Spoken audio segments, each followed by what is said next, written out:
All right, so I want to welcome everyone to the second show on our pole vault coaching series here, Friday, April 3rd. Tonight we have Coach Jim Bemiller up first at 5, and then we'll be following it up with Richie. So just a little introduction here for Coach Bemiller.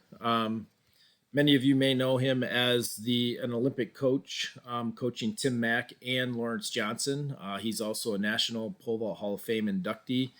He's going to be talking tonight about his pole vault maxims and some of the things that's brought him great success at the University of Tennessee and beyond. So, without further ado, I'm going to pass this off to Coach um, Bemiller, and he will take over the show. So welcome, Coach Bemiller. Hey guys, hey, thanks for having us. I appreciate you guys doing this. This is gonna be fun. I thank you for asking me. I think it's really fun to share, and during this time when everybody's missing practice and missing meets, and I think it's great to get together and talk about these things. The game plan for today is I've got a PowerPoint, so I'm going to do a short PowerPoint on this idea of maxims or uh, fundamentals of what I think is important in the vault. And I think it's been a while since Tim in Athens and Lawrence in Sydney and coaching Lawrence in college and Tim. But I think it's important that we share and that we have, like David's talk last week. We went back and we talked about how the elastic takeoff has spanned the generations of from straight pole through all the different eras, and I think that's important for us as coaches. So, and I don't know, there's all different levels here of people watching. So I think this may be really simple for you, but I think it's important for um, I think it's important for coaches. I think it's important for athletes and parents to kind of understand how how we think about the pole vault, because I think there are some basic fundamentals, what I call maxims, but I think we all maybe share those or present those in a different way. So I think it's important for us to do that. And so we may say things that are very similar, but you may hear somebody say something that's a little bit different, something you can use. And you know, I've been I've been here in Knoxville for 35 years, and I coached a year of high school, and then I was lucky enough to get an opportunity to coach at the University of Tennessee, and I was petrified because I was 22 years old and a 16-foot vaulter from Miami of Ohio, and I was going to the SEC, and I had to learn really quickly. And so I was very blessed to have a lot of good influences with regard to my coaching, and I wanted to pass some of that on to you. I think it's what's exciting. What's exciting to me is something like this. We get a chance to share, and it's generational. We if you think about the, America's dominance and place in pole vault history, I think it's really important for us to be able to take some time and share and talk about how we've evolved with our coaching. I think we're in a better situation than we've ever been before. We've got a great group of college kids coming up. We've got Sam and Mondo who are out there doing unbelievable things, and they really that's an evolution. And I I think about the coaches I learned from and the young coaches today. We need to pass this information back and forth because uh, it's amazing when you think about the things that you know, the vultures in the 80s, Tim Bell and um, I'm sorry, Tim Bright and Billy and Corey Tarpening, and then we moved into an era where America really became prevalent, really became elite on the scene internationally with people like Nick and Lawrence and Toby and Tim and Derek and Jeff, and with Stacy and Jen, and we've got a great tradition, and we need to look and see how that was built, and see what other coaches have done, what the young coaches are doing, because a lot of it's going to be very similar. But I think somebody told me once, you go to a clinic and you pick up one or two things, it was worth your time. So I hope it's worth your time to talk about this. And I think it's good too, because I think this is something that we can continue, and we can talk about specific things and see what people want to talk about. I'm going to try to load up the PowerPoint here. So bear with me.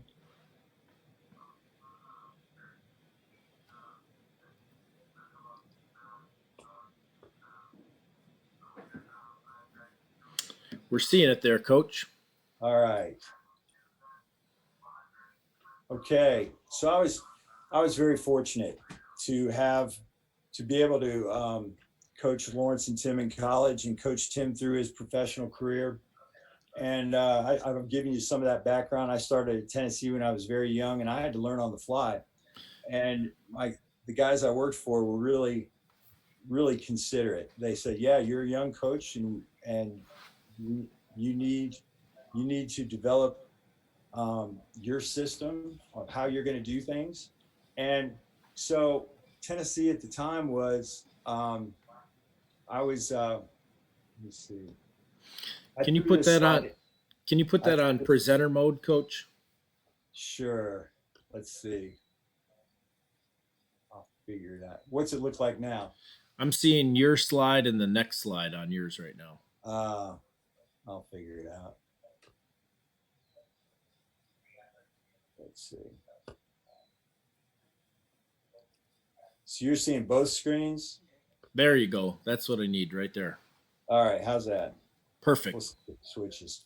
So Tennessee at the time, I was surrounded by all these crazy national championship coaches. I was hired by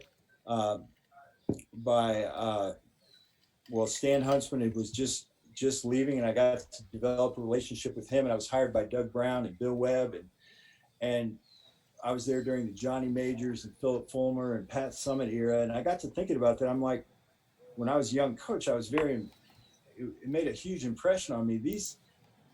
There's all these people had won national championships. All these people had been in the Hall of Fame. And I'm like, and so I did we talked a lot. We worked together, and I talked to all these folks. And my undergrad, Miami of Ohio, was called the Cradle of Coaches. So there were a long line of coaches that went through there. So coaching, this idea of coaching and how do you become a good coach was something I really enjoyed looking at.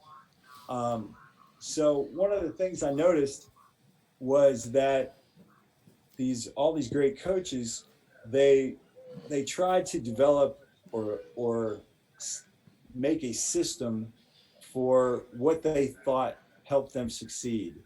And General Nealon had this thing called Game Maxims. And I read his biography. He has a book called Football as a War Game. He's one of the greatest coaches of the 40s and 50s.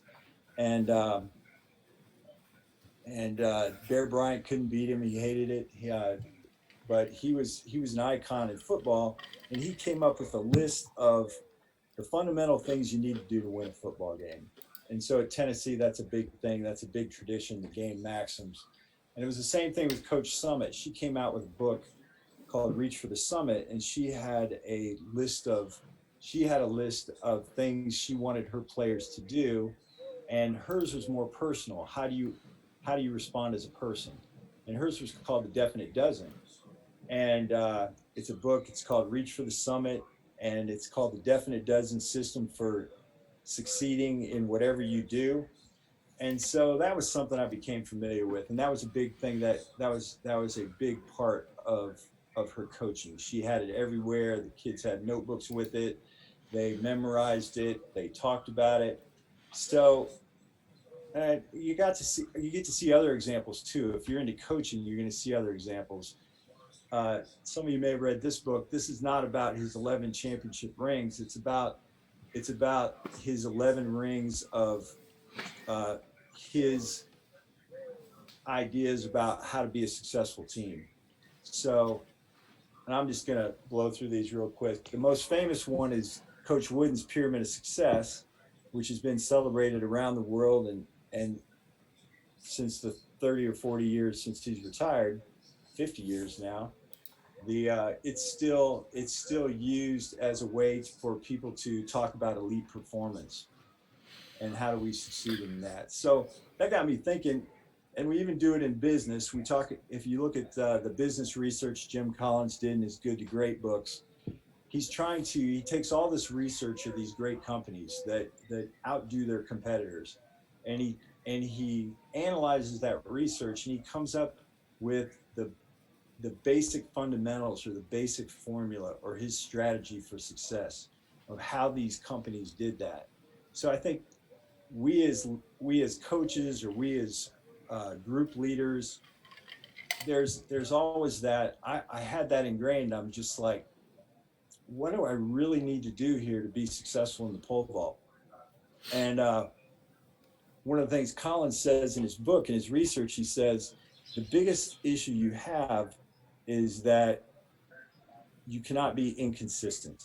If you're chronically inconsistent, you are doomed for failure. So the more consistent we can be, the more we can think about what the essence of the pole vault is, what the basic understanding of the pole vault is, the better off we're going to be. We've even here's a pole vault example. This is a seminal article by Dr. McGinnis that everybody should read if you haven't read it before. But he tried to set out 20 things that he thinks we need to know about the data in the pole vault. And so it's just another example of trying to say, here's the event in as straightforward and concise a program as we can get. So that's what I tried to do when I was a young coach, and that's what I'm still working on. I'm still learning. I've tried to shorten it up today and just bring, talk about 5 things, 5 ideas of the essence of the pole vault, and I call those maxims. Okay, so when you think about it, what these coaches are trying to do in these different sports, or these business leaders are trying to do, is they're trying to come up with a philosophy, and they're trying to look at the basic principles of a particular branch of knowledge, and that's where the word maxim comes in.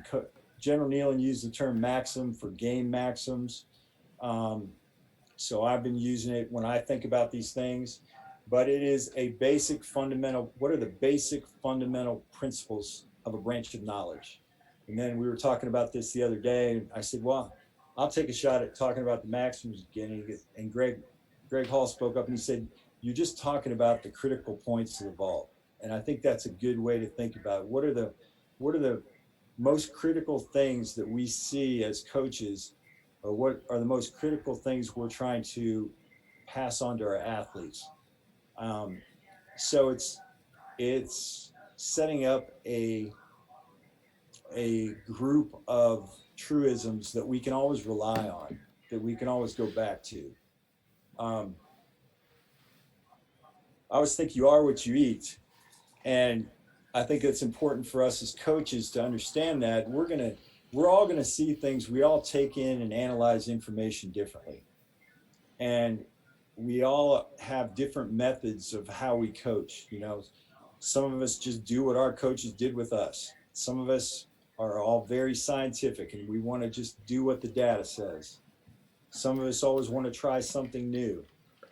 Some of us, maybe we just want to study the great champions of the past. We're a combination of those. Your personality is gonna push you one way or the other, but we have a combination of all those, and all those things are influencing us. I was very influenced by, I like to study coaches. I like to look at coaches. And of course, when I was starting to coach in the 80s and 90s, that was the reign of Sergei Bubka, and his coach Petrov was writing some things, was presenting some things, and it really had a cultural effect on us. as young coaches because they were the dominant figures in the sport. And thank goodness, I believe they did a great job. And so that I know that had a big influence on my coaching. I got, I got went in a direction, and I got very um, interested in Andrzej Krasinski and what he had done, because when the great Polish coach, because if you really look at results, here's a guy that has coached two different gold medalists in the Olympics, world record holders, and left Poland, came to the United States, and coached the greatest vaulters of the of the late 80s, early 90s, and Corey Tarpon and Tim Bright. So this guy was doing it all over the world at a very high level. So I got really enamored with Anjay's coaching philosophy, and I was lucky enough to have the resources at Tennessee, where we were a Nike school, and he was working for Nike, and Coach Webb actually brought him in for a 3 or 4 day seminar clinic to work with our decathletes and our vaulters, and that really had a huge effect on my my philosophy as a coach, and I'm glad it did. But so you have to choose what you eat. You have to be discerning as a coach. What do you want to take in? Why do you want to take it in? And so that's kind of a little background on Maxims. So here's my 5 pole vault Maxims. And if you take a look at those briefly, I'm going to talk about them individually. If I can move my, I'm trying to move my box around there. So this is kind of a shorter version. I have a list of things, but this is one of the ways that I like to think about the vault,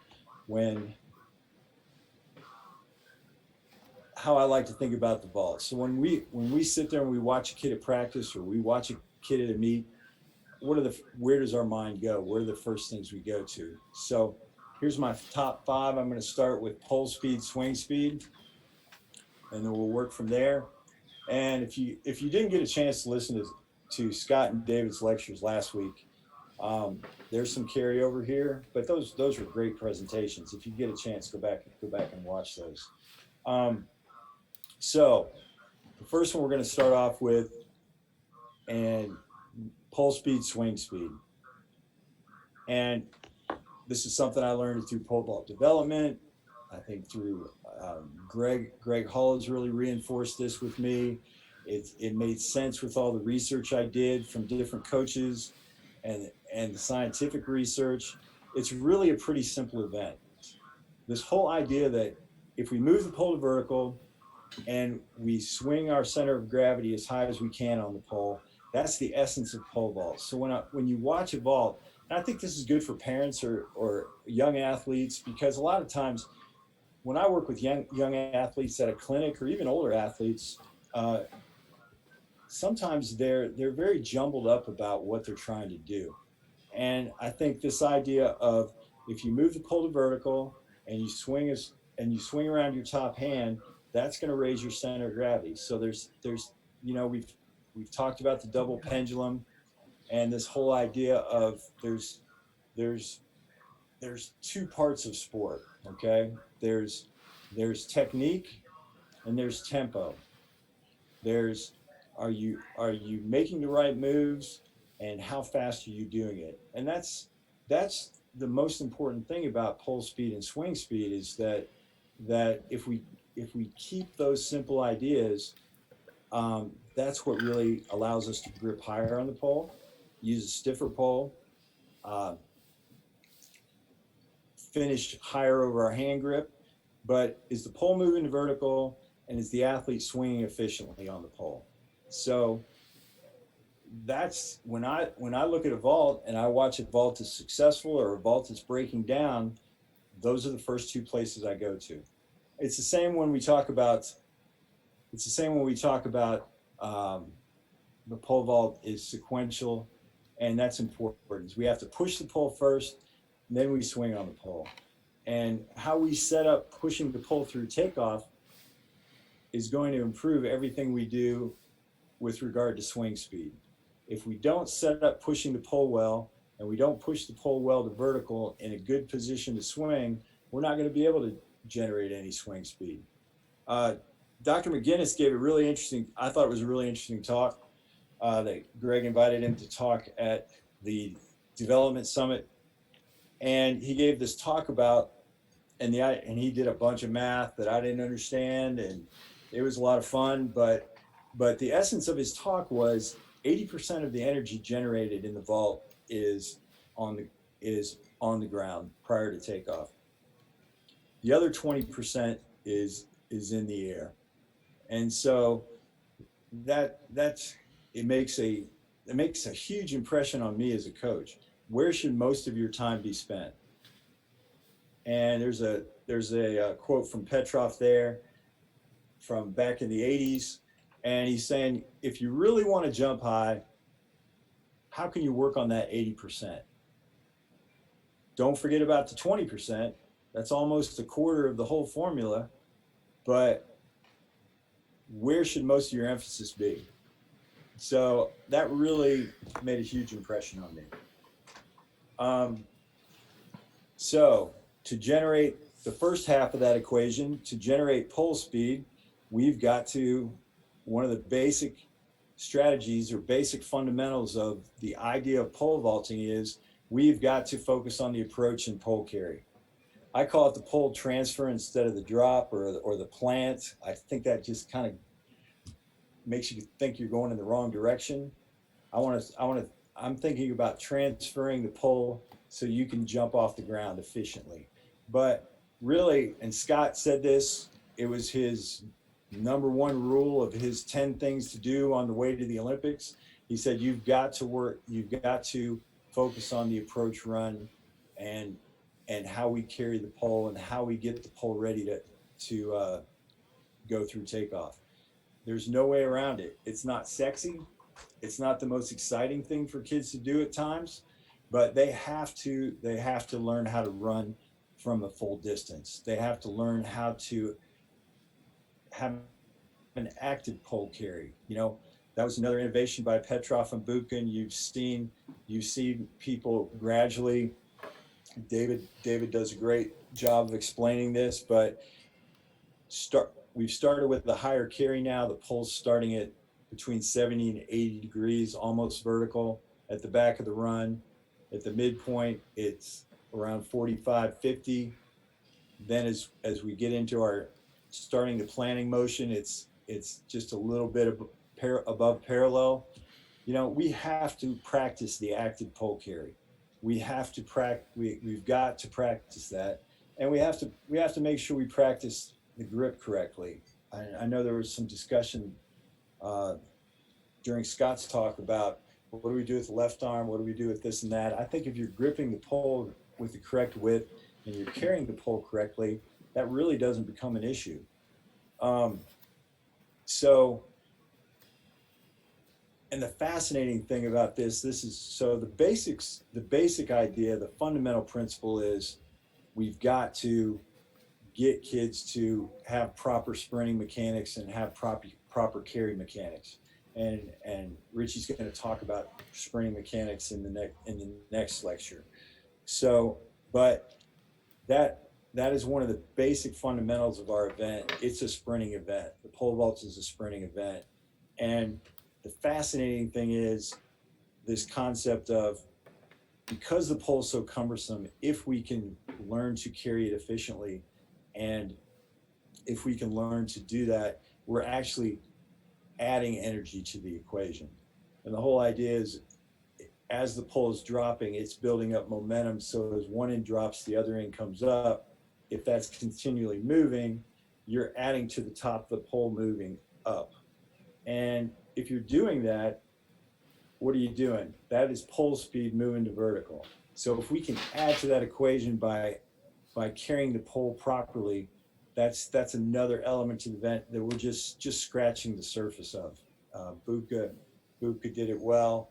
A lot of people have tried to copy it. I don't know if anybody's done it better.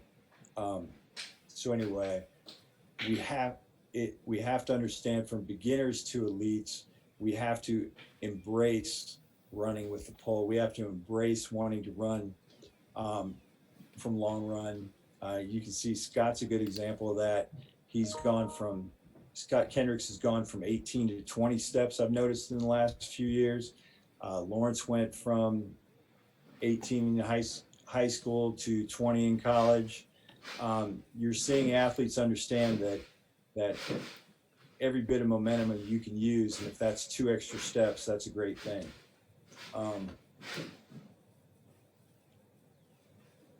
Okay. This idea of energy through the takeoff, how do we do that? Well, it's set up by being in a good position, by running properly and carrying the pole properly. But I did this little equation.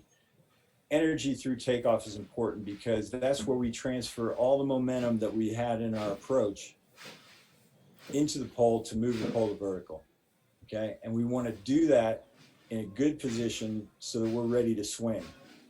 If we don't, when we see bad examples, and I've got some good examples and bad examples to show you, but if you don't have proper posture as you go through the takeoff, you're not in a position to swing, and the pole is not going to move as easily. So it goes back to that basic premise.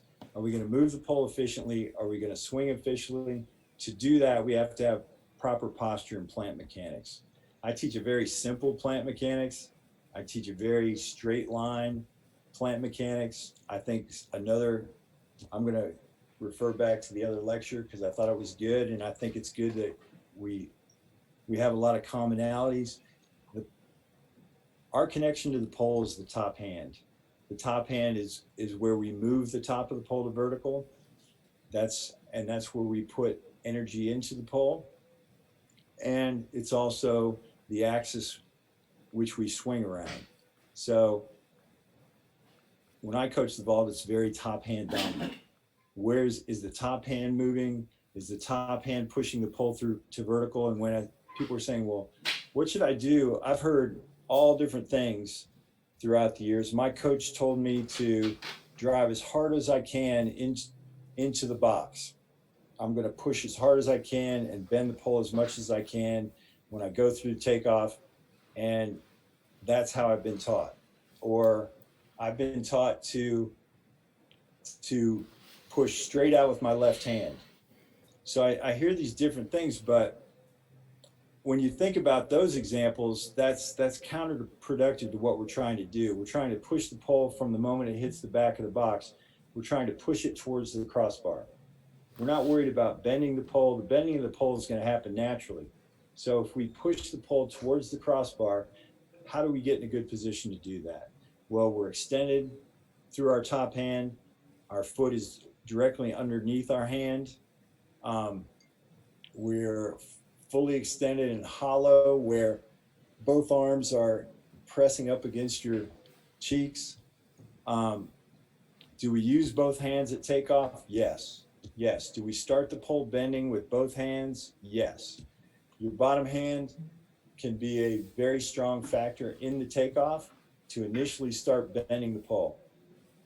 But that is only for a fraction of a second, okay? So teaching an athletic and rhythmic takeoff is one of the fundamental principles that we have to have, because that's where, when you look at it, that this idea that when we come and hit the takeoff, it's a very violent thing. I mean, you know, I heard Earl say it once, or I read it in an article about Earl once. He said it's like, Earl Bell said it's when you go and plant the pole and you stick the pole in the box, it's like being in a convertible and jumping up and grabbing a bridge. There's a big collision there. There's a big shock to your body, and we have to be ready for that. And it can be as simple as telling your athletes, you have to be aggressive and punch your takeoff, or the pole's going to punch you. If you're not aggressive and rigid and gymnastically tight and have your hands up early, then then you're going to be pushed around by the pole. We want you to control the pole and move the pole to the vertical. So you have to be prepared to do that by having an early plant. I think one of the main things that's helpful for kids is we have to think hands first. We have to think of the idea of we're controlling the top of the pole with our hands. We're controlling the rhythm of the takeoff with our hands. It's like going up and dunking a basketball. We want our hands to be quick. We want the ball to go up quick. And it's because kids they lose a lot of focus around the takeoff. They're worried about where their step's going to be. They're worried about they may be slowing down or striding out. If they're worried about their steps, usually their hands are late. When they focus on their hands, everything else gets better. They put their feet down quicker. They're in better rhythm. They're in better position at takeoff. So we really look at, do they have their hands up? Do they have their head up? Are they driving their chest up through the pole? So that's my third maxim. And that's, so the first three deal with 80%. The first three deal with the 80% on the ground. So I just talked about this. I'm looking for, does the top of the pole move towards the crossbar? Does the athlete have his head up? And I always look at the center of gravity. So if your center of gravity is somewhere around your hip area, that's the important part. That's the part which we're trying to move. When I see other people, I'm not too worried about the lead knee. Krasinski said back in the 80s, a lot of people are going to drop their lead knee after takeoff momentarily. You're seeing it with Mondo. You're seeing it with a lot of different athletes. That's not important. Is their center of gravity moving? Are they moving the top of the pole to vertical? Are they swinging their center of gravity around the top hand? So I don't know if you can see these. These are kind of grainy, but so you can see Tim's evolution from his second or third year in college. This is his third year in college. And you can see he's not prepared at the takeoff. So you can see just from these pictures that is in the top picture, his approach is not, his posture and running mechanics are not as good as they should be. And that leads to a takeoff that is not going in the direction it should be. So you can see his hips are kind of traveling down. His step is under.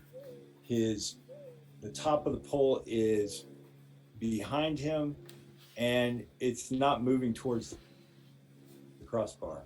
Now you can see as he progressed and he got older, in the bottom left, his running mechanics and his posture became much better. And you can see the difference in his takeoff. His takeoff is moving forward and up more, and it's a much more rigid, he's transferring much more energy through the takeoff. So that's the type of thing we're trying to work towards with kids. Okay, so if you look back, the first three maxims have to do with how do we push the pole into the pit. And if you look at some of these quotes, I'm not going to go through all of them, but this idea that this is where people progress. This is where people get better from the 14 to 15 foot range, the 17 to 18 foot range. This is where you go from, Tim will tell you the story. This is how you go from 18.8 to 19.8, because we kept working on these first three. And I may show you some film of that in a little bit. The thing is, one of the reasons Greg had Dr. McGinnis talk at the summit was 20% of the athlete's energy can be generated in the air. We can never forget that. We have to be active in the air. When we leave the ground, we are the engine. The athlete's the engine. So how do we keep that center of gravity moving? And we do that by active realignment. After we absorb the shock of takeoff, we actively push the pole back towards 12 o'clock and we swing around that. we swing around that realignment. So the realignment and the swing are they're linked, they're together. Just like if you have an athlete on a high bar, when they start their swing at the bottom, they should realize that they're actually starting it at the top too. They're starting it with their shoulders and they're pushing against the crossbar. So there's a lot of energy to be had there, and I think that's the magic of Sam Kendricks or Mondo Duplantis. When you watch them and you see them after they've moved through the takeoff and they've absorbed the takeoff, and they are actively moving the pole and they're actively swinging on the pole. They're generating as much energy as they can. All right. So that keeps the center of gravity moving, and that's magic. That's almost a quarter of the vault there that we have to teach our athletes to be active. We have to work the whole vault. I tell them, you're the engine. You can generate some velocity there by realigning and swinging and finishing the jump. Too many novice vaulters, they go for the ride. They hit their takeoff and then everything slows down, and they don't think about that energy that can be generated there. I really enjoy watching Sam jump and Mondo jump, because the key to what they're doing is they make that fast move after they hit their takeoff. There's an active move there where they're adding energy to the pole. So if you think about it, momentum, we need to keep our momentum going to raise the center of gravity. Momentum is what? Momentum is mass times velocity. We're not going to change the mass. We weigh what we weigh, but we can change the speed. We can change the velocity by being active and using our muscles to generate some velocity. So this is a critical part. We have to make sure we always are aware of that. We're always looking for that when we're evaluating people in practice and in meets. Last thing is, these are all elite sports is about confidence. It's about trust. It's about trusting what you do. So my last maxim has to do with this idea of what do I look for in the vault?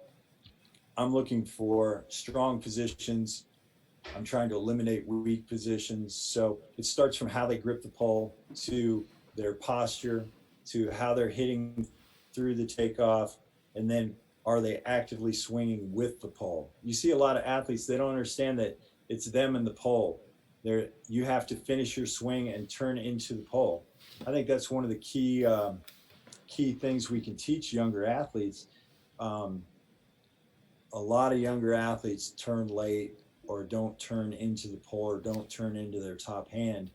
They're not active enough on their swing, and their turn is late, and so they end up going past the pole, and it's not efficient at all. We have to teach athletes to work with the pole and swing into the pole, swing up the pole. The other athletes will do things naturally, and you don't have to lead them through position by position by position. If you take a young person and we don't jumble their mind up too much, and we ask them, okay, swing up and put your right hip on your right hand, you're going to get a lot of good results, and you're not going to overcomplicate the event.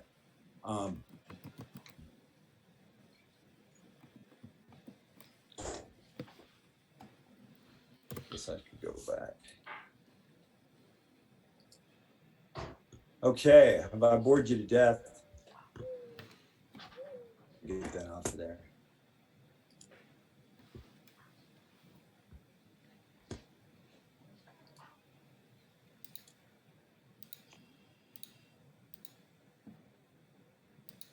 There you are. Okay, now I can see you guys. Was that? So I was going to show some film and talk about some film, and I think it doesn't matter. I think if you're going from 15 to 16 feet or 8 feet to 10 feet, we got to work on that 80%. We got to work on the run and takeoff.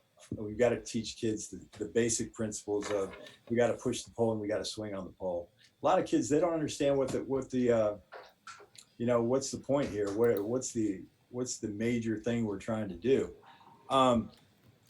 Tim's a good example of that. In 2001, he jumped 1810 at the Edmonton World Championships and got ninth or 10th. And he was really frustrated. Markov jumped 6:05 in that meet, and Nick was there, and Nick did well.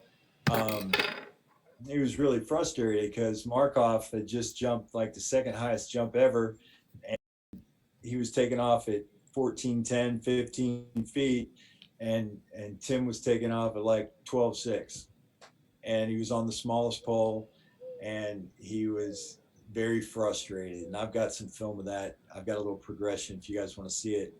And he's like, we got to fix this. I'm like, yeah, we got to fix this. And we really didn't change anything, but he really decided to embrace this idea that my run and pole carry and pole drop, my run and takeoff has to get better. And so really that takes you from the 18.8 range to the 19.8 range. And it wasn't anything, there wasn't anything dramatic we did differently, but the athlete had to come to the realization that his running mechanics needed to get better. We did a lot of tape runs. Vince Anderson, my friend from Tennessee, this great sprint coach, he had a stride chart, and so we did a lot of tape runs or chalk runs on the track to try to get him to improve his posture and push more down the runway. So that was a big influence for me. That helped us a lot. I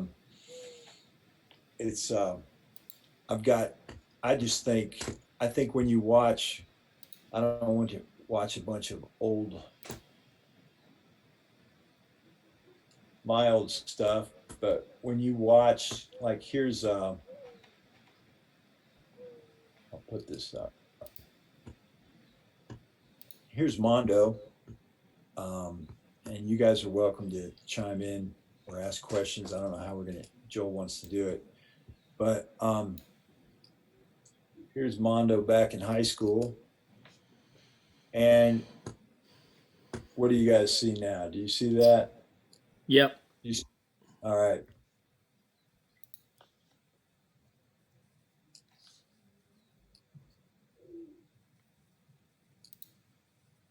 So, as coaches, we always say, we always look at vaults and we always look at what we're doing, and what do we see? We all see different things. So when I watch this,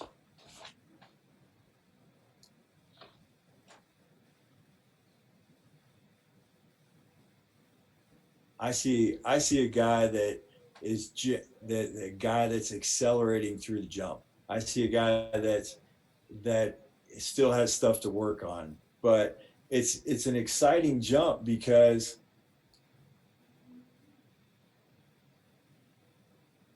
I mean, if you look at your check marks that you normally look at, 3 steps out, you want the pole to be pretty parallel.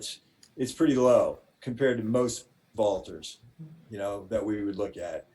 Then 2 steps out, he's got it up.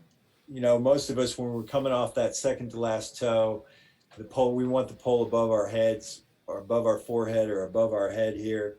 And he's doing great. His posture is tall. He's accelerating through the takeoff. I don't care about his left arm. His left arm is where it's going to be. His left arm is wherever he's gripping the pole. I'm more concerned about his right arm and how he's moving through the takeoff.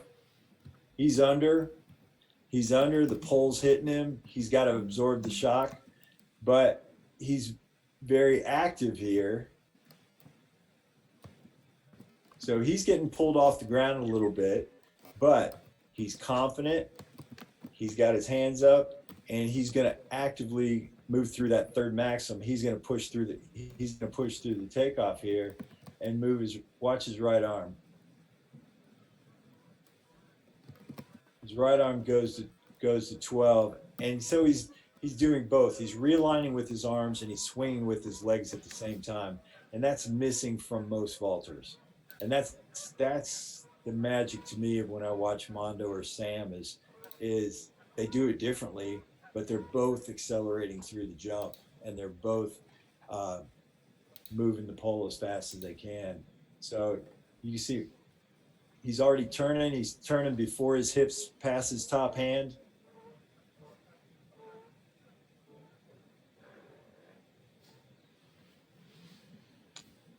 And one of the things I always say in clinics or when people ask me to talk is like, it's really important to watch as much full speed film as you do slow motion film, because like I said at the beginning, there's two parts to performance. There's technique, there are the positions you see, and then there's tempo. And its tempo is so very important because you have to get from point A to point B to continue that momentum. It's just like a football coach.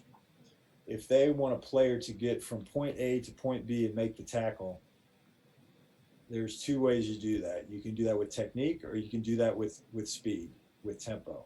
And the coach doesn't really care as long as they get there and make the tackle. Okay? It's good to have good technique, but good technique without velocity behind it, without generating that tempo, is not it's not useful. So I think that's what we can learn from the great vaulters today.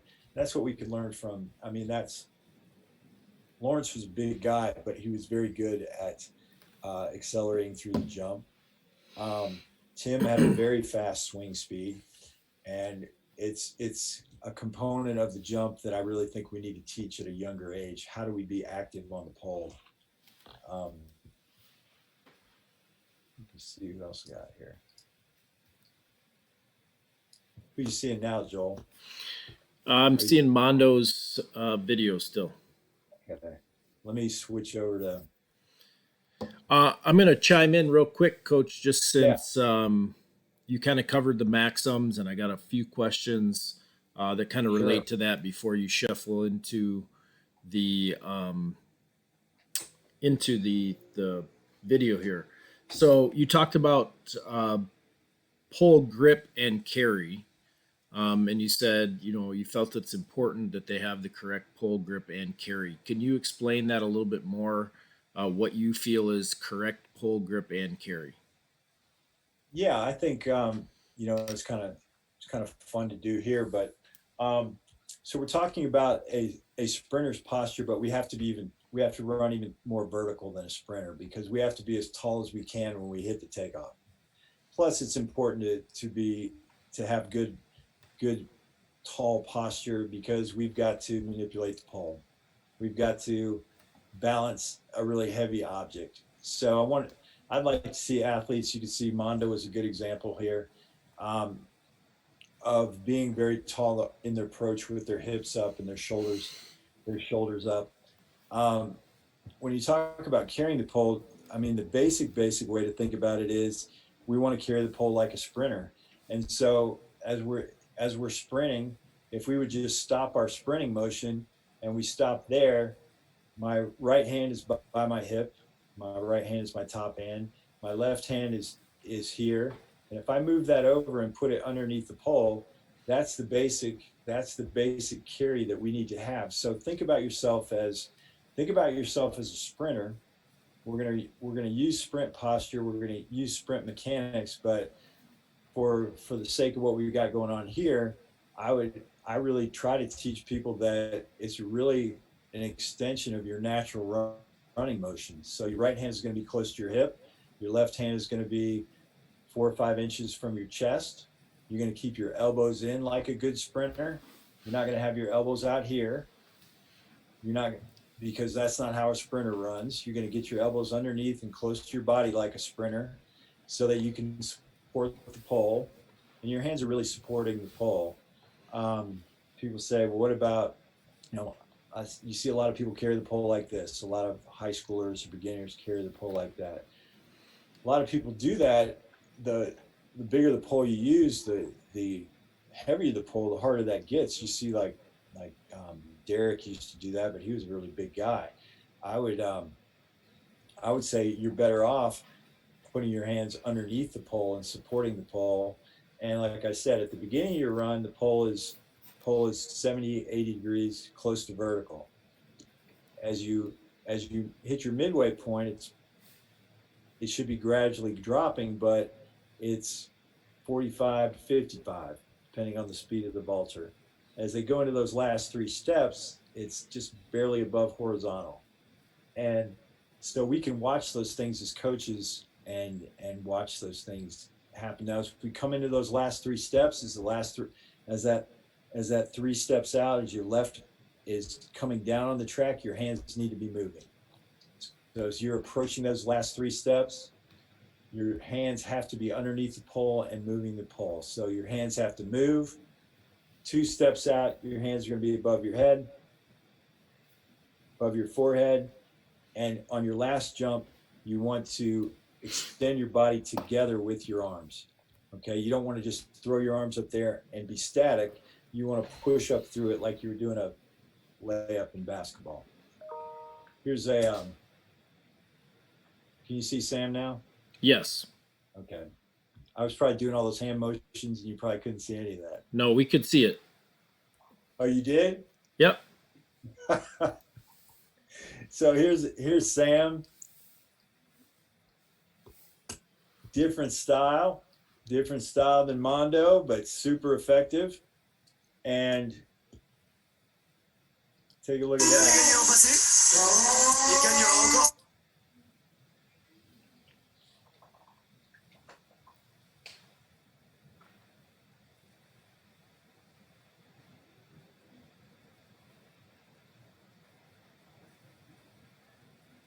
A little different. Yeah. Can you play that again, Coach? It was a little choppy. How's that?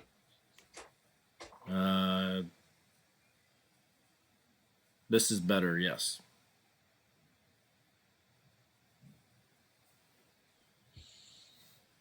Okay, Sam's all about efficiency. Sam's all about how high can I jump and be efficient. And his dad said last Friday he never runs through.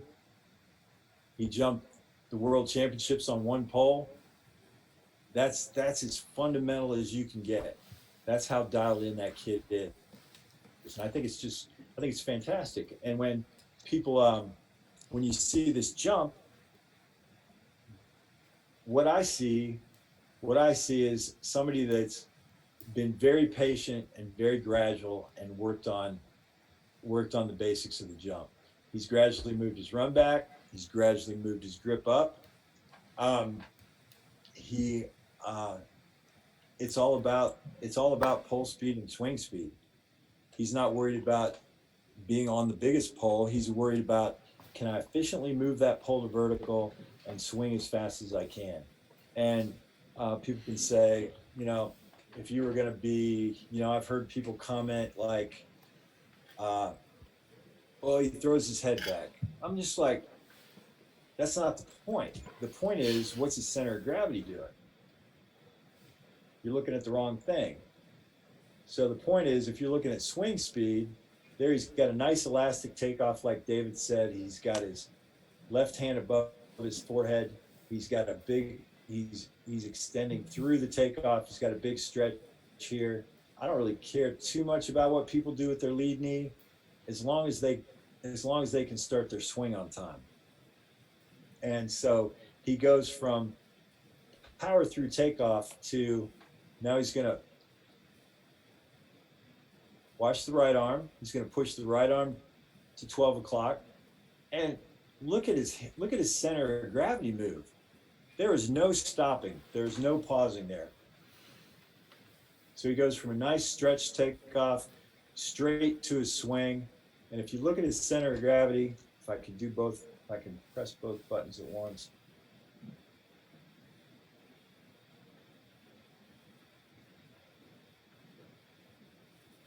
And before his hips pass his top hand, he's going to start his turn.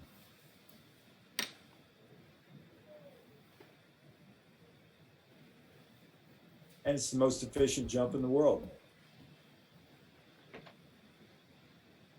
And it's because he's not because he's very comfortable with his grip. He's not over gripping.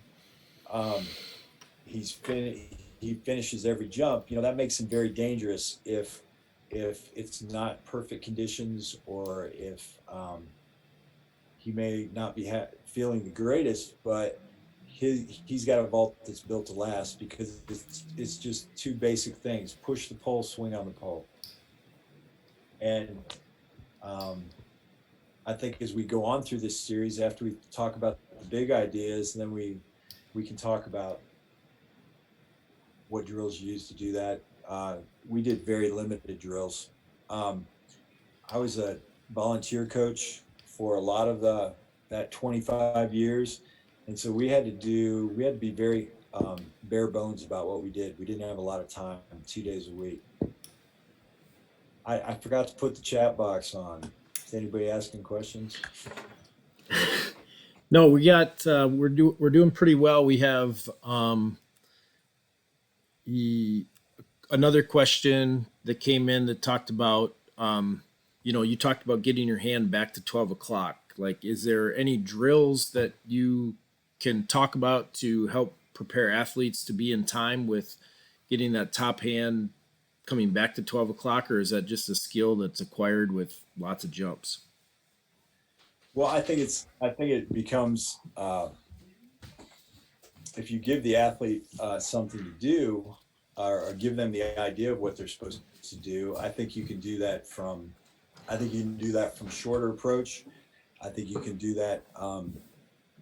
This idea of it's a pushing event. So after we attack through the takeoff, but our body's been stretched because the poles hit the back of the box, and we're going to absorb that shock, we have to continue to push and swing. So if we have to teach athletes to react positively to the takeoff. So I mean, you could do that from short run, you could do that from five lefts. Um, we did I've got a I think everything like five lefts, six lefts, I think those are drills, to be honest with you. So I think you can do a lot of that from short approach with a smaller pole, and really focus on this idea of starting your swing by actively pushing the pole to the crossbar, or pushing the pole to 12 o'clock, because it's something that I think if you make that the focus of your drill, I think it's something you can work on. Let's see who else we got here. And then also with that, talking about swinging, you talk about pull speed and swing speed.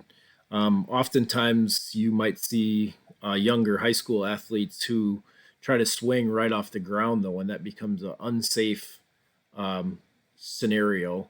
How do we make sure that we're not misinterpreting swing speed to being trying to get back right away off the ground? Yeah, I think we have to that energy, maximizing that takeoff, or that energy through the takeoff. I think um, that's the idea of making sure when you watch your kids, um, is the pole rolling over and landing in the pit with them? If it's not, if the pole's not getting to vertical or falling into the pit, or at least falling to the side, then they haven't finished the takeoff. They haven't done that third maxim. They need to keep that pressure on the takeoff a fraction of a second longer as they start their swing. So yeah, if they let off the pressure and pole speed stops, that's where we don't want to be. We don't want the pole. We want the pole to get to vertical so they can land safely in the pit. If it's not, if your pole is stopping here, you've either haven't finished the takeoff, or you've swung by the pole out in front of the pole. You haven't swung up the pole. So, And so, what are some? Is there some ways in which you could um, correct that? well, I think you can make sure you practice with the standards as far back as possible. And we used to tell our athletes that, hey, you need to feel like you're going to hit this on the way up. You need to feel like you're going to hit this on the way up as you swing. I want you to swing up and get them to go for a target. Keep that pressure on the pole. You have to look and see what's causing it. Is that lack of pole speed being caused because they don't have the rhythm of the plant ingrained, so they're not getting their plant up all the way? Is it caused because they're getting their plant up, but they're not rigid at takeoff, and they're not transferring energy through their top hand? Are they getting off the ground decent, but they're letting the pressure off immediately? So you have to be able to look at that as a coach and kind of take a step back and say, what's really causing this? And then you can give them some feedback. Perfect. We have one other question on YouTube that talked about what does focusing on the approach and plant look like? Is that a lot of off the runway work? So just running on the track type things, or is that jumping with the run being the focus? So how Yeah, did you work that? no, I think it's interesting because we have so many different components to vaulting. How do we fit them all in? And and and it's not the most exciting part, but I read a bunch of I read several world class coaches that said you need to do twice as many pole runs as you do vaults. Now, how would you fit that into your coaching week? Could you do that in the fall? Could you do that in your off time? But I think pole runs get kind of pushed to the side, and they need to be their own component of training. And so yeah, there's two ways you can do it. Off the track, we do a lot of, and there's all different variations to these. Just like David talked last week about doing a lot of straight pole drills. There's a lot of variations to those you can do, but there are a lot of variations to pole runs you can do. We do a lot of rhythm runs with no marks at the beginning of the year on the football field, or on the turf field, to try to save their legs. We do a lot on the track. Um, like I said earlier, that one of the biggest keys for Tim's development, his approach run to get better, was we did a lot of stride pattern marks on the track. So we would put down the stride patterns that we wanted, and from Vince Anderson, our sprint coach, he had a chart of all the different stride patterns, and we'd put those down on the track, and Tim would have to hit those marks and learn to push through those marks. So there's a, uh, I think it's important to let the athlete find their own natural rhythm. I think that Sam does a great job of that, and his running is gradually improving. Um, I think it's important for them to find their natural rhythm. Don't just say you have to run from these marks and you need to hit this midpoint.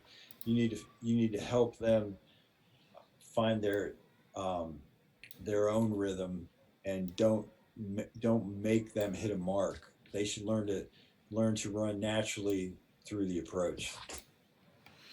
Perfect. Thank you. Um, I think I had one other question about swing techniques in men and women. This person had noticed that there's a little bit different swing techniques in men and women. Can you speak on that at all? Primarily coaching men, but now doing a little bit of coaching with some women. Do you find differences in that?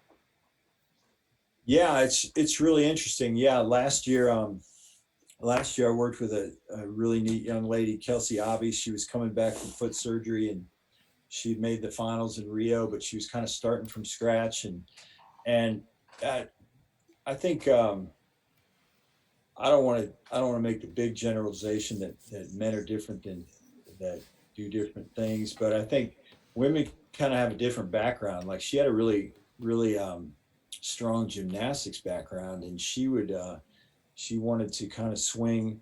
And I learned a lot in gymnastics. I was talking to a gymnastics coach, and they teach them to swing as hard as they can with their toes pointed, and which was kind of counter to everything that I'd been taught, that you should dorsiflex your foot and swing with your toes up. And also in gymnastics, she to do her tricks, she turned one way, and in the vault, she needed to turn another way. And so trying to simplify the swing with her, we had to unpack a lot of stuff, and I had to work with her background. But I think you might run into that with women. I was over in Doha at the World Championships, and I was I was very impressed with the dynamic swing speed of several of the women. The girl that won and Sandy, uh, they're I think they're very athletic when they swing.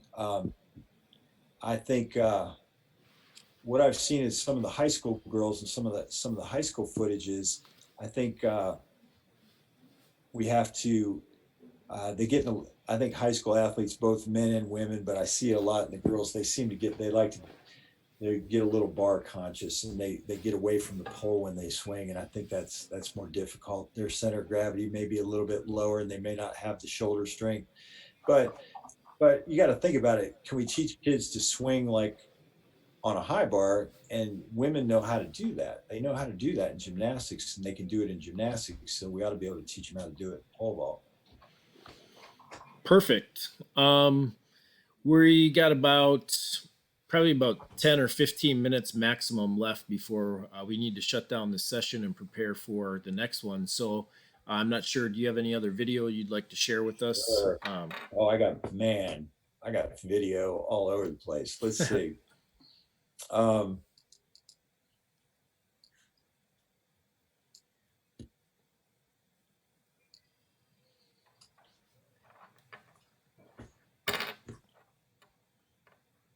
Let me try to share this. Oh, I'm sorry. Sorry about that. There you go.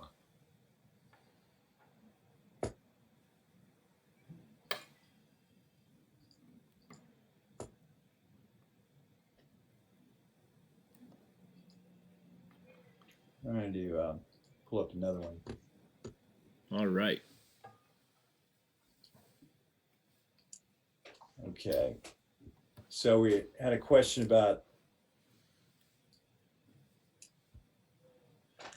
So this is Kelsey Abbey. I'm sorry. Is that messing up your thing? So can you see the video now, Joel? Yes, I can. All right. So we'll let it run through.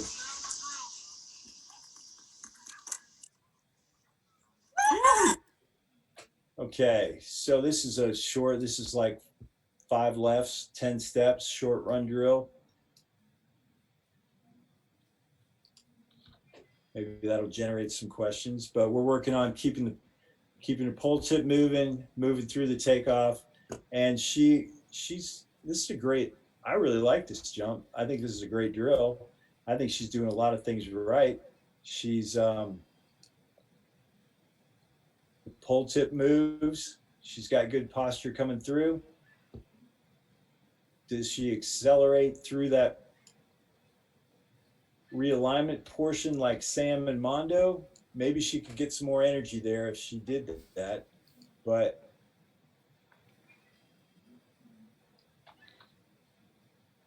so if you look at your basic checkpoints, as she's coming in, the pole tip's moving. She's 3 steps out. She's coming off her toes. Her hands are already moving before she's off that 3rd step. She's got good posture. Her hands are up under the pole. And you can see as her shoulder opens up here, she's trying to keep the pole close to her body. So her right shoulder's opening up, but she's got nice tall posture. She's got her left elbow under the pole. She's starting to get her hands under the pole so she can push the pole. As she comes off her right foot, her top hand's above her head. Her left hand, what we'd like to do is move those things towards the crossbar, not forward into the box. So we're thinking about rolling up off the takeoff and pushing off the takeoff.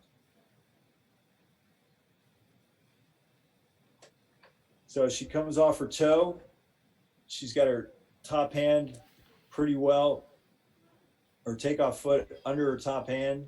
Her left hand is above her forehead. She's got she's got a nice tight gymnastics body. She's not loose. She's trying to lead with her hands and her chest, not let her hips lead the vault. So you'll see a lot of high schoolers that they lead the vault with their lower body instead of their upper body. The idea is to push the pole to vertical.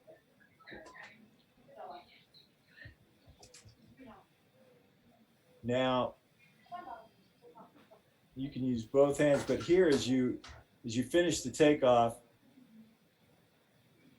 you can see that her hands and her legs are working together. As she pushes to 12 o'clock, she's already started her swing. Her center of gravity continues to move. There's no big stops or pauses. Now here she's doing a good job here of turning into the pole before her hips get to the top hand, and she's keeping her body tight. That's a good drill. So that's questions. Yeah. So we had a couple questions here. You're talking. One of the things that you highlighted there was the plant, and so we have two questions. One is, kids that are high school athletes, young athletes that are kind of resistant to jump off the ground. They kind of run themselves up underneath there. Do you have any ideas or suggestions or ways to help alleviate the problem of them wanting to kind of feel the box before they take off the ground? And then the second question that kind of is a little bit unrelated, but can answer is kids that are, bar conscious. You talked about them kind of flagging off because they want to get to the bar. Is there anything that you would suggest to help alleviate that problem? Yeah, as far as we call it letting your foot float, or letting your takeoff foot slide a little too close to the box, because for some reason, human nature, we feel like if we're closer, it's going to be safer. And we have to first you have to explain to kids that, hey, if your top arm is straight up over your takeoff foot, this is the strongest place you can be. This is so you explain that.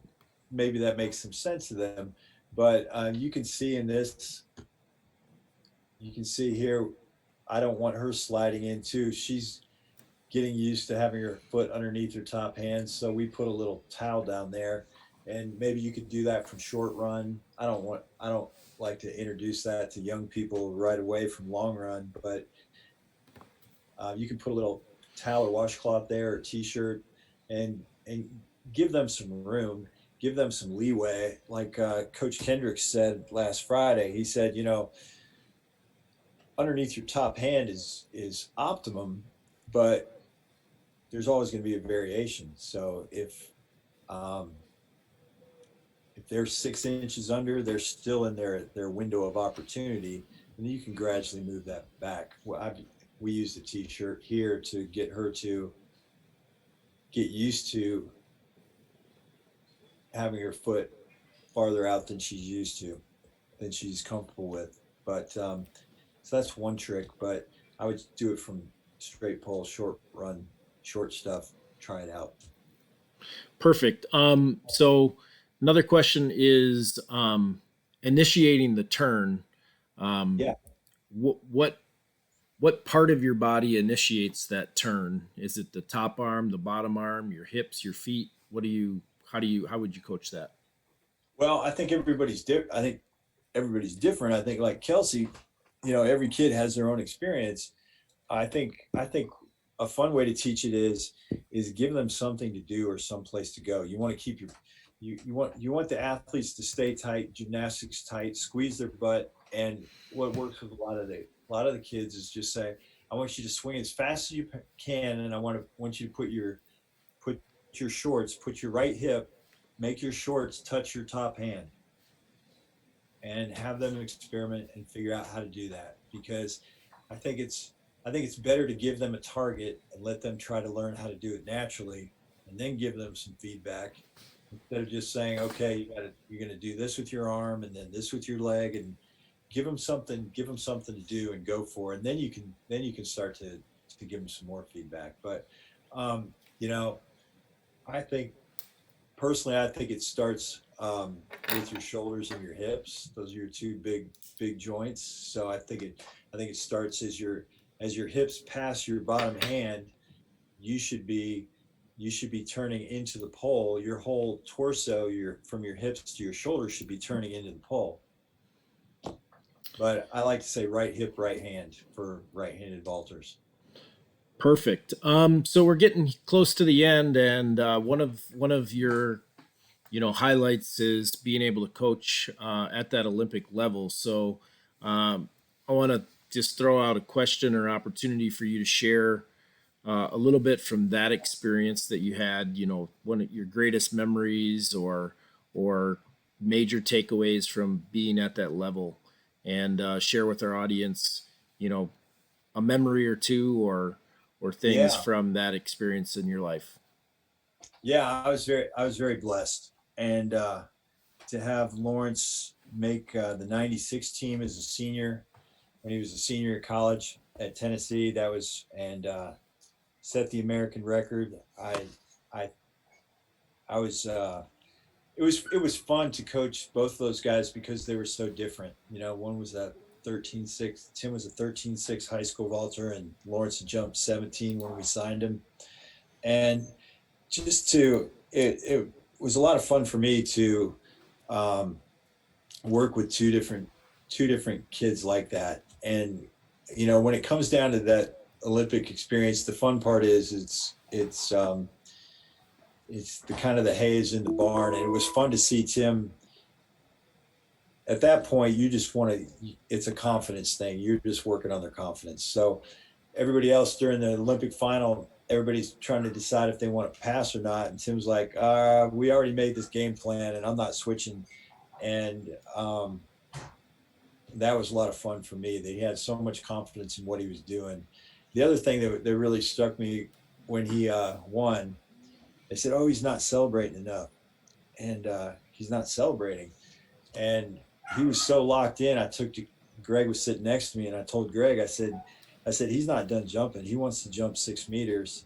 He wants to jump 6 meters today, and he knows he's on. And so he stayed very focused until the adrenaline and emotion got the best of him. But I'll never forget those things. That was a lot of fun.